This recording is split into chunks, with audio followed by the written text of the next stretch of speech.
What if everything you were ever taught about surviving the cold was not just wrong, but the very reason people died?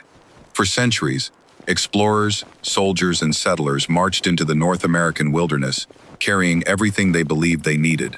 Thick wool blankets, heavy fur coats, enough firewood to heat a small house. They were prepared. They were confident. Many of them never came home. Meanwhile, indigenous peoples crossed frozen rivers in the dark. They traveled through whiteout blizzards without maps, without compasses, without the equipment that outsiders considered essential. They didn't just survive, they thrived. In conditions that trained military expeditions could not endure for a single week. The difference was not physical strength. It was not luck. It was something far more difficult to carry in a backpack. It was a way of seeing winter that the outside world had never considered. And here is what makes this story remarkable. The greatest survival secret in North American history had almost nothing to do with staying warm. The answer is so counterintuitive that Arctic survival experts still teach it today, often without realizing where it originally came from. We will get to that answer, but first, you need to understand the enemy, and it is not the one you think.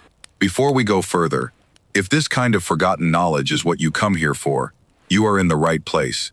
This is Survival of the Old World. Subscribe and stay close. What comes next is worth it. Most people imagine winter as a temperature problem. Native Americans understood it as something else entirely. Here is a fact that changes everything. Water conducts heat away from the human body approximately 25 times faster than air at the same temperature. That means a wet shirt at 40 degrees Fahrenheit can kill a person faster than dry air at -10. Read that again. A damp afternoon above freezing can be more dangerous than a clear day deep in the Arctic winter. This is not folklore. This is physics. And indigenous hunters understood this principle, not in the language of science, but in the language of survival, long before any European explorer set foot on this continent. The goal was never to stay warm. The goal was to stay dry. Picture this: a hunter moving through deep snow in early winter. The temperature is brutal, but he deliberately slows his pace, not because he is tired, not because he is lost, but because he feels the first trace of warmth building beneath his clothing, and he knows exactly what that warmth means. It means danger. Sweat was the enemy that hid inside the cold. Once moisture entered the clothing system, the body began losing energy at a rate no fire could compensate for. This understanding reshaped every decision: the pace of travel, the timing of rest, the removal of layers before exertion, not after. Prevention over reaction, always. While European settlers added more layers when they felt cold, indigenous peoples asked a different question: where is the moisture going, and how do we move it out before it kills us? That single shift in thinking, from fighting cold to reading it, may have saved more lives than any piece of technology in the pre-industrial world. But understanding the enemy was only the beginning, because the solution required a material that, by all logic, should not have existed, not for another 1,000 years. In 1976, a chemist named Bob Gore accidentally discovered that stretched polytetrafluoroethylene created a membrane with a remarkable property. It blocked liquid water from entering, but it allowed water vapor, sweat, to escape outward. The world called it Gore-Tex. It revolutionized outdoor clothing. It made billions of dollars, and it solved exactly the same problem that Native Americans had already solved, using only animal hide, wood smoke, and time. The material was called smoked buckskin, and to an outsider, it looked primitive.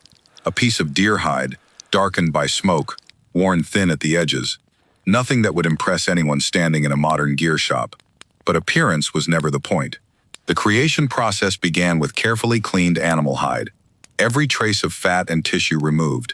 The hide was then worked by hand for hours, sometimes days, using emulsified animal brain or bone marrow to soften the collagen fibers deep within the skin's structure. This was not guesswork. This was precision. Then came the critical step. The hide was suspended above slow-burning hardwood, greenwood preferred, and held there for hours as smoke penetrated every fiber. Modern organic chemistry offers a possible explanation for what happened next. Compounds within wood smoke, including aldehydes and phenols, may interact with collagen structures in ways that help stabilize them against water. The result? Where ordinary leather stiffened and cracked after getting wet, smoked buckskin remained soft and pliable. Where standard animal hide became a cold, heavy burden in rain or snow, smoked buckskin continued functioning. More importantly, it breathed. Moisture generated by the body could migrate outward through the material.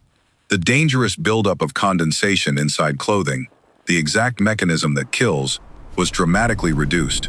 No patents, no laboratories, no synthetic chemistry, just generations of observation, failure, refinement, and knowledge passed from hands to hands across centuries. Some researchers suggest this technology may have been refined over thousands of years of continuous use, though the precise timeline remains a matter of ongoing historical study. What is not in question is the outcome: a breathable, water-resistant material that modern science took until the late 20th century to replicate synthetically. But even a perfect material cannot save you if you don't know how to wear it. Warmth does not come from fabric. Warmth comes from air. Still air, trapped in small pockets close to the body, acts as insulation. Moving air strips that warmth away in seconds. The challenge of winter clothing is never simply adding more material. It is controlling what the air does. Native Americans understood this not as a theory, but as a daily lived reality. Traditional clothing systems were not single garments. They were systems: separate leggings, inner shirts, outer robes, and wind layers that could be added, removed, or vented throughout a single day. A steep climb demanded ventilation before sweat began. A sudden wind shift demanded immediate insulation. A rest stop required a different configuration entirely. The body was treated not as a static object to be bundled against the cold, but as a dynamic heat engine that needed active management, minute by minute, mile by mile. European travelers of the 17th and 18th centuries typically dressed in the morning and remained dressed until camp. Indigenous hunters adjusted continuously, reading their own body temperature as carefully as they read the landscape around them. They didn't dress for the weather, they dressed for the transition, and that philosophy extended all the way down, to the ground beneath their feet. Because nowhere in the human body is the threat of cold more immediate, more silent, and more underestimated than in the place that touches the frozen earth with every single step. The secret that genuinely shocked many European observers was not fur. It was not sophisticated stitching. It was not even the design of the moccasin itself.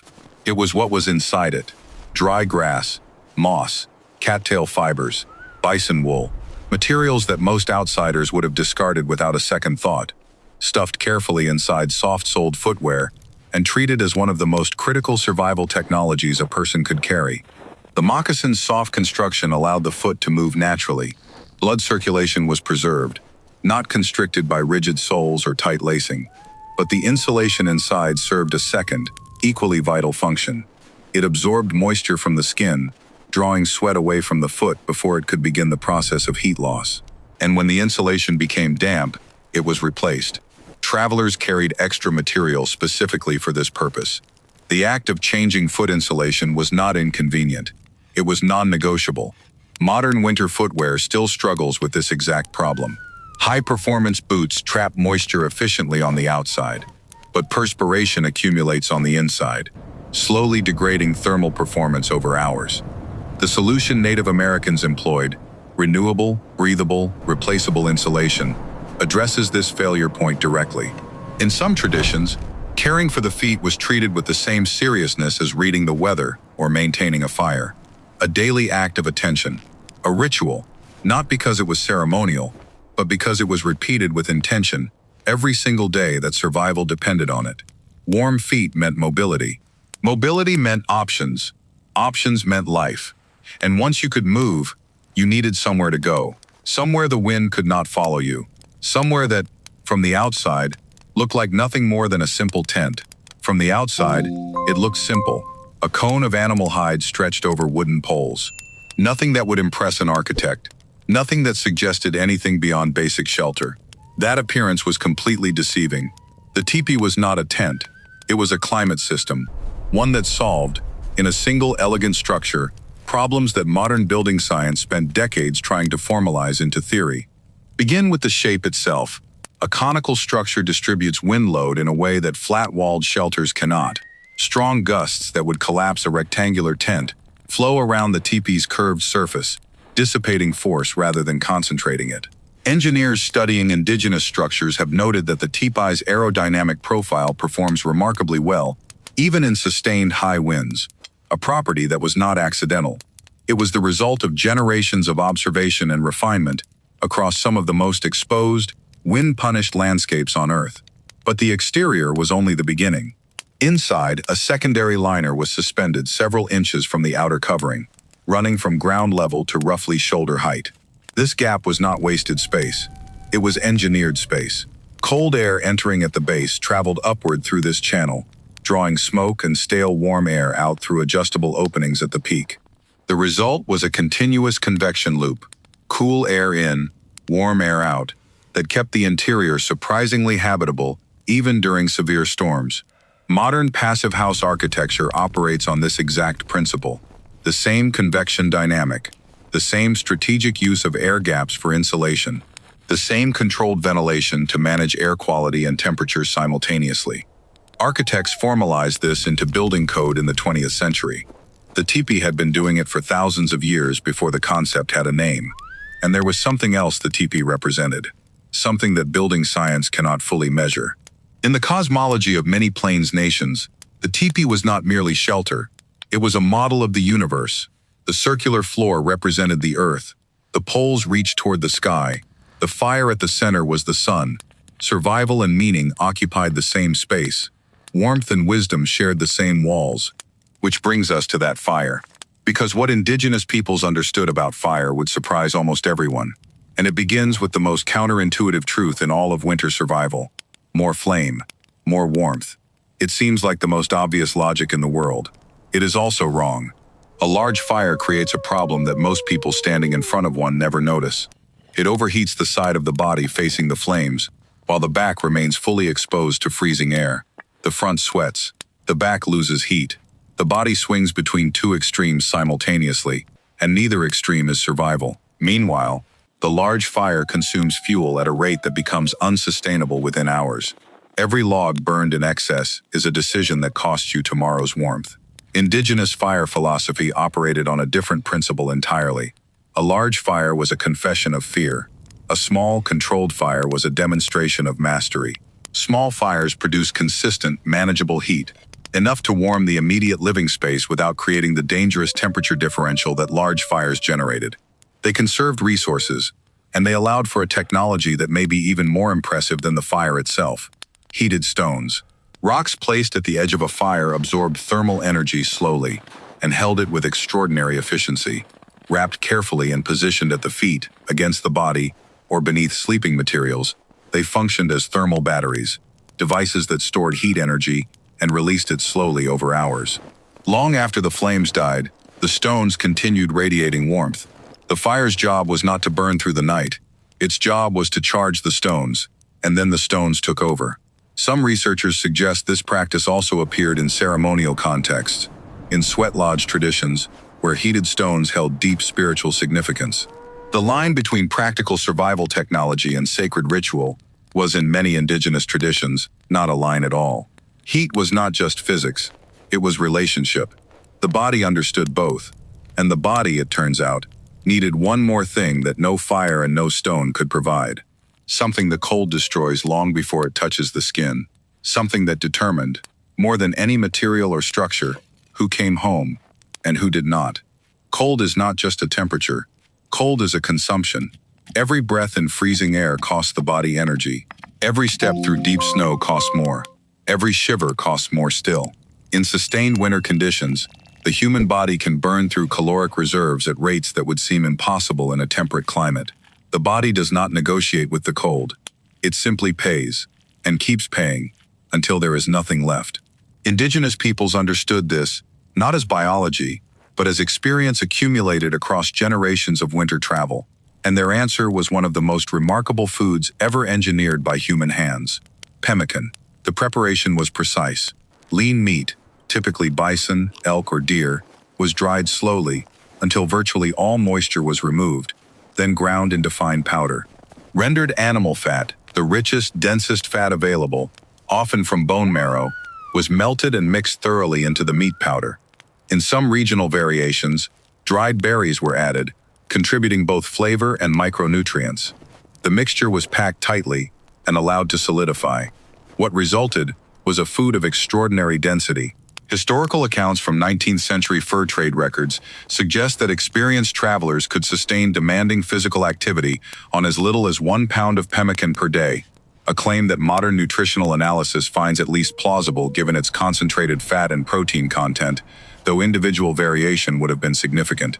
When British and American Arctic expeditions began pushing into the far north, including expeditions associated with Robert Peary and the search parties following the lost Franklin expedition of 1845, pemmican became a standard provision, not because explorers invented it, because they discovered, often through desperate necessity, that nothing they had brought from their own cultures worked as well. A technology developed on the Great Plains of North America became the fuel of polar exploration on the other side of the world. They didn't just survive winter, they packaged it. But calories alone cannot save a person when the cold begins working on something far more vulnerable than the body. Something that no amount of pemmican can replenish. Something that disappears quietly, long before frostbite appears on the skin. Here is what survival manuals rarely tell you. In documented cases of wilderness death from cold exposure, the physical cause is almost never the first thing that fails. The first thing that fails is judgment. Cold reduces cognitive function measurably and early. Decision-making degrades. Risk assessment becomes distorted. Small problems feel catastrophic. Catastrophic problems feel distant and abstract. A person who is beginning to freeze does not feel like they are dying. They often feel, paradoxically, that everything is fine. This is not weakness. This is neurochemistry operating exactly as designed, and it kills people with the same efficiency as any blizzard. Indigenous survival culture recognized this reality long before neuroscience gave it a name. Children were not simply taught what to do in winter.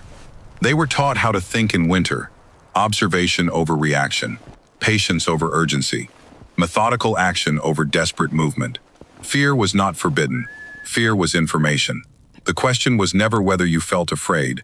The question was what you did with that feeling in the next 30 seconds. Modern wilderness survival training now teaches what researchers call the 10% doctrine. The idea that in any survival situation, roughly 10% of people will respond effectively, while the majority will freeze, panic, or make decisions that accelerate their danger. The research, developed largely through military survival studies in the latter half of the 20th century, suggests that the difference between those two groups is almost never physical fitness or equipment. It is mental preparation. Indigenous communities had understood this for generations, but there was a second psychological truth. One that modern survival culture is only beginning to fully appreciate, and it may be the most important insight in this entire story. Modern survival thinking glorifies the individual, the lone survivor, the solo bushcrafter, the one person against the wilderness. Native American survival culture rejected this framing entirely. There is a principle, present across many indigenous traditions, though expressed differently in different nations, that no person truly survives alone, not in winter, not in the wilderness, not in any condition that tests the full limits of human endurance. Call it the rule of one. Not one person surviving alone, but one community that cannot afford to lose a single member. Groups monitored each other constantly, not as charity but as strategy. The early signs of frostbite on another person's face, the slight slurring of words that indicated the cold was reaching the mind, the change in walking gait that suggested a foot was losing circulation. These were not personal observations. They were collective survival data, gathered, shared, and acted upon in real time. Contemporary research in social psychology and wilderness medicine supports what indigenous communities practiced intuitively. Studies examining survival outcomes in extreme environments consistently find that group cohesion correlates with survival rates more strongly than almost any other variable, including equipment quality and prior training. The community was not a comfort, it was a technology, and perhaps the most sophisticated one of all, because unlike a fire or a garment, it could think, adapt, remember, and respond to conditions that no individual could have anticipated alone. Which left one final question. How did they know what was coming? There were no weather satellites, no barometric pressure gauges, no meteorological stations transmitting data across telegraph wires, and yet, experienced indigenous hunters often knew a storm was coming before the sky gave any obvious sign, not because they possessed supernatural perception, because they had learned to read a language that most people today have forgotten exists. The behavior of animals changes before weather changes. Birds fly lower, certain species go silent. Deer and elk move toward dense tree cover hours before a storm arrives, not because they check forecasts, but because their nervous systems detect shifts in atmospheric pressure that human senses, dulled by centuries of indoor living, can no longer reliably perceive. Snow itself carries information. The texture of surface snow, whether it squeaks underfoot, compresses silently, or breaks in particular patterns, communicates temperature history, wind direction, and structural stability to anyone who has learned to interpret it. Wind direction told stories. Cloud formations told others. The way smoke moved from a fire, rising cleanly or curling and dropping, indicated what the atmosphere was doing hours before it became visible overhead. Modern meteorology uses instruments to measure what indigenous observers measured with their eyes, their ears, and generations of accumulated experience. Different tools, the same fundamental goal, reducing uncertainty in an environment that punishes the unprepared. And a hunter, standing alone in a forest 1,000 years ago, answered that same question, with nothing but attention. What does it say about us that we needed satellites and supercomputers to recover something a human being once simply knew? We began this story with a question. What if everything you were taught about surviving the cold was not just wrong, but the very reason people died? Now you have the answer. It was never about the thickness of the blanket. It was never about the size of the fire. It was never about how much equipment you could carry into the darkness of a winter wilderness. It was about understanding, deep, earned, generational understanding of how cold actually works, how the human body actually responds, and how a community of people could transform the most hostile season on Earth into something they not only endured, but organized their entire lives around. The moisture that kills faster than temperature. The smoked hide that breathed before Gore-Tex existed. The small fire that outperformed the large one. The grass inside a shoe that solved a problem modern boots still struggle with today. The community that thought and watched and remembered together, because no single mind was ever enough. None of these were accidents. None were primitive guesses that happened to work. They were the result of something that no laboratory has ever successfully manufactured. Time spent paying attention to the right things, across more generations than most civilizations have existed. Nature does not reward strength. Nature does not reward good intentions. Nature rewards understanding. And it punishes, with quiet and absolute consistency, those who arrive with confidence but without knowledge. The indigenous peoples of North America did not conquer winter. They learned it. And perhaps that is the distinction that matters most, not just for survival in the wilderness, but for every difficult thing any of us will ever face. The goal was never to overpower what you cannot control. The goal was always to understand it deeply enough that it no longer needed to be conquered. This is survival of the old world, where we return to the knowledge that kept humanity alive before the modern world told us we no longer needed it. The old ways did not disappear because they stopped working. They disappeared because we stopped listening. Which survival principle changed the way you think? About winter or about survival itself? Leave your answer below. Every response shapes what we explore next. And if this story reached something in you, share it with someone who needs to hear it. We will see you on the next journey into the survival wisdom of the old world.